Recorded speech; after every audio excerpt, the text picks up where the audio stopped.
Good morning all of you. Welcome back to my channel story teller. और आज है chapter number 4 planning का last video, जो कि है थर्ड वीडियो। इससे पहले हम 2 वीडियो इस चैप्टर के ऊपर बना चुके हैं। अगर आपने वो वीडियो नहीं देखे हैं तो आप चैनल की प्लेलिस्ट में जाके वो वीडियो देख सकते हैं, और उनका जो लिंक होगा मैं डिस्क्रिप्शन में डाल दूँगा, और साथ में आपको आई बटन पे भी लिंक मिल जाएगा।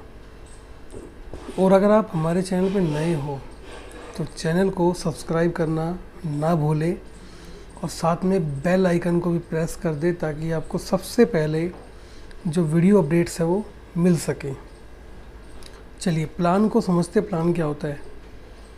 प्लान का मतलब होता है plan is a short of commitment to accomplishment all activities needed for the attainment of special result. यानी कि एक तरह से प्लान जो होता है वो कमिटमेंट होता है कि हम इस तरह की एक्टिविटी करेंगे जिससे कि हमारा जो रिज़ल्ट है वो आ जाएगा। ठीक है। अब 12th की जो बिजनेस स्टडीज़ है उसमें 2 तरह के प्लान आपको देखने को मिलेंगे। पहला स्टैंडिंग प्लान देखने को मिलेगा, दूसरा आपको सिंगल यूज प्लान देखने को मिलेगा। अब स्टैंडिंग प्लान क्या होते हैं और सिंगल यूज प्लान क्या होते हैं देखते हैं। स्टैंडिंग प्लान वो होते हैं, देखिए जैसे नाम से ही आपको पता लग रहा है कि वो प्लान जो स्टैंड होते हैं, खड़े होते हैं, यानी कि वो प्लान जो एक बार बना दिए गए और उनका कंपनी के अंदर बार बार यूज होता है। क्या होता है? रिपीटेड यूज होता है उनका, यानी कि ये रिपीटेड नेचर के होते हैं। ठीक है। और ये क्या होता है? सिंगल यूज होते हैं, सिंगल नेचर के होते हैं। जो स्टैंडिंग प्लान है वो एक बार बना दिया, बार बार यूज कर सकते हैं। लेकिन जो सिंगल यूज प्लान है वो एक बार बना तो किसी पर्पज़ के लिए बना था, अगली बार फिर से बनाना पड़ेगा वो। ठीक है। चलिए अब सबसे पहले स्टैंडिंग प्लान को देखते हैं कौन कौन से आते हैं इसके अंदर। इसके अंदर 4 तरह के प्लान आते हैं। पहला पॉलिसी, दूसरा प्रोसीजर, तीसरा मेथड, फोर्थ आता है रूल। देखिए स्टैंडिंग के अंदर 4 ही चीज़ें आती है। पहला पॉलिसी, दूसरा प्रोसीजर, तीसरा मेथड, फोर्थ रूल। सबसे पहले देखते हैं पॉलिसी। तो पॉलिसी जो होती है वो स्टैंडिंग इंस्ट्रक्शन होती है, एक तरह से जनरल स्टेटमेंट होती है जो किसी भी एम्प्लॉय को गाइड करती है। प्लानिंग क्या होती है? जनरल स्टेटमेंट होती है जो किसी भी एम्प्लॉय को गाइड करती है काम करने के लिए। इसमें कौन कौन सी हो सकती है? जैसे सेल्स पॉलिसी हो सकती है, प्राइस डिटरमाइनिंग पॉलिसी होती है, पर्सनल पॉलिसी हो सकती है। पर्सनल पॉलिसी जैसे रिक्रूटमेंट प्रोसेस क्या होगी हमारी, अब बार बार उसको चेंज थोड़ी ना करेंगे, एक बार जो बना दी वो बना दी। सेल्स पॉलिसी में भाई सेल कैसे करनी है, कैश में करनी है या उधार करनी है, तो एक बार जो बना दी वो पॉलिसी बार बार थोड़ी ना बनेगी वो। प्राइस फिक्स कैसे करेंगे प्रोडक्ट का, वो भी क्या होती है? एक सिंगल टाइम बनाई हुई पॉलिसी होती है जिसको बार बार चेंज नहीं किया जाता। दूसरा आता है प्रोसीजर। प्रोसीजर में क्या होता है? सीक्वेंस ऑफ एक्टिविटीज़ देखी जाती है। क्या देखी जाती है? Sequence of activities. जैसे पहला आता है टाइट कलेक्शन पॉलिसी, दूसरा आता है लूज कलेक्शन पॉलिसी। तो जब आप टाइट कलेक्शन पॉलिसी को अप्लाई करोगे तो कैसे अप्लाई करोगे इसको, क्या क्या उसके अंदर स्टेप इन्वॉल्व होंगे। लूज कलेक्शन पॉलिसी में कौन कौन से स्टेप इन्वॉल्व होंगे। जैसे टाइट में कलेक्शन पॉलिसी में क्या होगा कि आप पहले से बता दोगे कि हम जो सामान आपको बेच रहे हैं उसका पैसा आपको कब चाहिए। ठीक है। जैसे आपने बोल दिया कि 7 डेज जो है, 7 डेज के अंदर अगर आपने पैसा नहीं दिया तो जितने का माल आपने हमसे ख़रीदा है उस माल की उस प्राइस के ऊपर आपको इतने रुपए के हिसाब से ब्याज देना होगा। तो ये तो हो गया tight collection policy. Loose collection policy जैसे आपने प्रोसीजर बता दिया कि पहले आप सामान ख़रीदो, सामान को बेचो, अगर बिक जाए तो पैसा दे दो आप। एक तो ये हो गया प्रोसीजर के अंदर। दूसरा हम बात करते हैं कि जैसे मान लो आपने बैंक से लोन लिया। ठीक है। लोन लेने के बाद आप बैंक का लोन चुका नहीं पाए तो बैंक क्या प्रोसीजर अपनाएगा आपसे पैसा निकलवाने के लिए। जैसे पहले आपको टेलीफोनिकली बात करेगा आपसे, फिर आपको ईमेल भेजेगा, फिर आपको लेटर भेजेगा, उसके बाद बैंक के जो एग्जीक्यूटिव होते हैं वो आपको विजिट करेंगे घर पे आके, फिर आपके खिलाफ़ केस दर्ज किया जाएगा। तो उनका एक प्रोसीजर होता है, पहले क्या होगा, फिर क्या होगा, फिर क्या होगा, फिर क्या होगा। तो इस सीक्वेंस को क्या बोलते हैं? प्रोसीजर बोलते हैं। और जैसे प्रोसीजर एक बार बना दिया गया तो उसको बार बार चेंज थोड़ी ना करेंगे, कि थोड़ी ना कि पहला सीधा केस कर देंगे, फिर आपके पास एग्जीक्यूटिव आएंगे, फिर आपको लेटर भेजेंगे, फिर आपको मेल करेंगे, फिर आपको टेलीफोन पर संपर्क करेंगे। ऐसा कुछ नहीं होगा इसके अंदर। अब देखिए मेथड क्या होता है। मेथड में प्रोसीजर की जो एक्टिविटी होती है, जैसे फॉर एग्ज़ाम्पल कि अब आपको जो लेटर भेजने हैं बैंक के थ्रू, वो कैसे भेजे जाएंगे, बाय पोस्ट, बाय कुरियर, या फिर आपको पीडीएफ की सॉफ्ट कॉपी बना के भेजी जाएगी, राइट, ईमेल के थ्रू। तो वो मेथड पहले से ही चूज़ कर लिया जाता है कि आपको कैसे कम्युनिकेट किया जाएगा, ठीक है। दूसरा, फॉर एग्ज़ाम्पल कि जो एग्जीक्यूटिव आएंगे बैंक से, वो कहाँ आएंगे, आपके वर्किंग प्लेस पे आएंगे या आपके घर पे आएंगे, राइट। और वो कैसे कैसे आपसे कांटेक्ट करेंगे, कैसे कैसे आपसे बातें करेंगे, सारी चीज़ें पहले से ही कंफर्म की जाती है। एक मेथड है वो जो पहले से ही सेलेक्ट कर लिया जाता है। एक तरह से हम कहेंगे कि जो प्रोसीजर के स्टेप है उसको डिटेल से बताने का तरीका क्या होता है, मेथड होता है। चलिए लास्ट टॉपिक है स्टैंडिंग प्लान का, उस पर बात करते हैं रूल।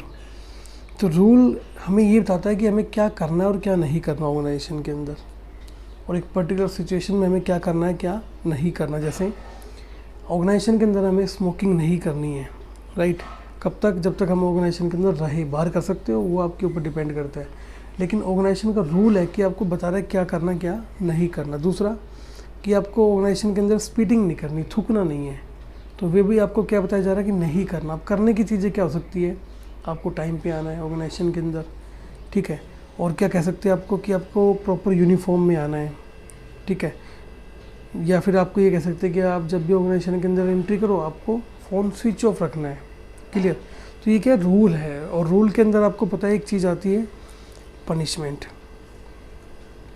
पनिशमेंट का इसके अंदर क्या होता है, प्रोविज़न होता है, प्रावधान होता है, वो आपको मिल सकती है। तो स्टैंडिंग प्लान में 4 ही आते हैं, पॉलिसी, प्रोसीजर, मेथड और रूल। चलिए अब बात करते हैं सिंगल यूज प्लान के बारे में, जो एक ही बार बनाए जाते हैं और एक ही बार यूज किए जाते हैं, उसके बाद फिर से बनाया जाएगा। सबसे पहला आता है प्रोग्राम। तो देखिए प्रोग्राम के अंदर एक सिंगल यूज प्लान होता है, वो हम बात कर चुके हैं, जिसके अंदर किसी भी काम को कैसे, कब, किसके द्वारा किया जाएगा, इस तरह की कुछ बातें की जाती है। तो एक पर्टिकुलर ऑर्गेनाइजेशन की मान लो जो प्रोडक्शन है वो कम आ रहा है, या सेल कम हो रही है, या एम्प्लॉय मोटिवेट नहीं है, तो उस टाइम पे जो डिसीजन लिया जाएगा उसको प्रोग्राम बोलेंगे। फॉर एग्जांपल प्रोडक्शन कम आ रहा है तो एक प्रोडक्शन प्रोग्राम बनाया जाएगा जिसके अंदर लोगों को सिखाया जाएगा ना। सेल्स कम आ रही तो लोगों को सेल्स टेक्निक सिखाई जाएगी, ठीक है। अगर एम्प्लॉय डिमोटिवेट है अभी तो उनको मोटिवेशन प्रोग्राम दिया जाएगा, तो वो उसी टाइम पे काम करेगा, अगली बार के लिए फिर नया तरीका अपनाना पड़ेगा उनको, ठीक है। अब बात करते हैं बजट की। तो बजट देखिए क्या होता है, एक क्वांटिटेटिव एक्सप्रेशन होता है। क्वांटिटेटिव मतलब नंबर्स में होता है, जिसको हम एक्शन में लेके आते हैं।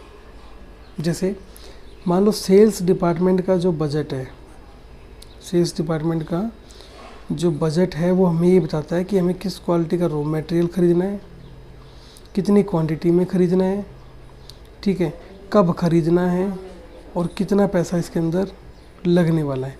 ये सारी चीज़ें कौन बताता है, बजट बताता है, ठीक है। तो बजट जो है वो क्या होता है, क्वांटिटेटिव एक्सप्रेशन किया जाता है, उसका नंबर्स में किया जाता है। जैसे अब की बार जो हमारा सेल बजट होने वाला है वो कितने का होने वाला है, 500 करोड़ रुपए का। अब 500 करोड़ को सेल बजट करने के लिए आपको रॉ मटेरियल भी चाहिएगा, प्रोडक्शन वाले भी अपना बजट बनाएंगे इसके अकॉर्डिंग, ठीक है। तो सारी चीज़ें एक दूसरे पर डिपेंड होती है। तो बजट में क्या होता है, खाली न्यूमेरिकल एक्सप्रेशन होता है बस। अब वो भी प्लान होते हैं जो ना स्टैंडिंग में आते हैं ना सिंगल यूज में आते हैं। इनको हम ना तो स्टैंडिंग मानते ना सिंगल यूज मानते। सिंगल यूज में हमने 2 बताए थे, प्रोग्राम और बजट, ठीक है। अब वो 2 तरह के होते हैं जो ना स्टैंडिंग में आते हैं ना सिंगल में। पहला ऑब्जेक्टिव, दूसरा स्ट्रेटेजी। ऑब्जेक्टिव का मतलब होता है कि वो एंड रिजल्ट जो हम चाहते हैं, ठीक है। तो देखिए to cross the 500 crore production, ये हमारा ऑब्जेक्टिव हो सकता है। क्वालिटी रिजेक्ट हम 2% कर सकते हैं बस, हम 1 साल में 100 लोगों को रोज़गार देंगे, ये हमारा ऑब्जेक्टिव हो सकता है। तो देखिए अब जो ऑब्जेक्टिव वो सेट भी नहीं होता, ठीक है, बार बार, और हो भी सकता है। क्योंकि अगर आप मान लो एक ऑर्गेनाइजेशन ने सेट कर लिया कि हर साल हमें तो यही करना है, तो वो स्टैंडिंग में आ सकता है, लेकिन वो टाइम के अकॉर्डिंग चेंज भी हो सकता है ना, तो फिर वो ना स्टैंडिंग में आएगा ना सिंगल यूज में आएगा। अब देखिए स्ट्रेटेजी, स्ट्रेटेजी का मतलब होता है कि एक कम्प्रीहेंसिव प्लान, बिल्कुल डिटेल से, कि मान लो आपको 500 करोड़ रुपए की प्रोडक्शन करना है, तो इस प्रोडक्शन तक पहुंचने के लिए आप जितनी भी एक्टिविटीज़ करोगे वो आपकी स्ट्रेटेजी होगी, दिमाग जो लगाओगे काम करने के लिए, रणनीति जो बनाओगे कि अब की बार हमारा जो होटल चेन बिजनेस है या रेस्टोरेंट चेन बिजनेस है या जो भी बिजनेस है वो टॉप पे कैसे जाए, तो उस तक टॉप तक ले जाने के लिए जो आप रणनीति बनाओगे उसको बोलते हैं स्ट्रेटेजी। अगर मैं कहूँ कि ऑब्जेक्टिव को पूरा करने के लिए जो भी आप कंप्रीहेंसिव प्लान बनाते हो उसको बोलते हैं स्ट्रेटेजी। तो आज जो है वो चैप्टर नंबर 4 ख़त्म होता है। इस चैप्टर में इससे ज़्यादा कुछ नहीं है।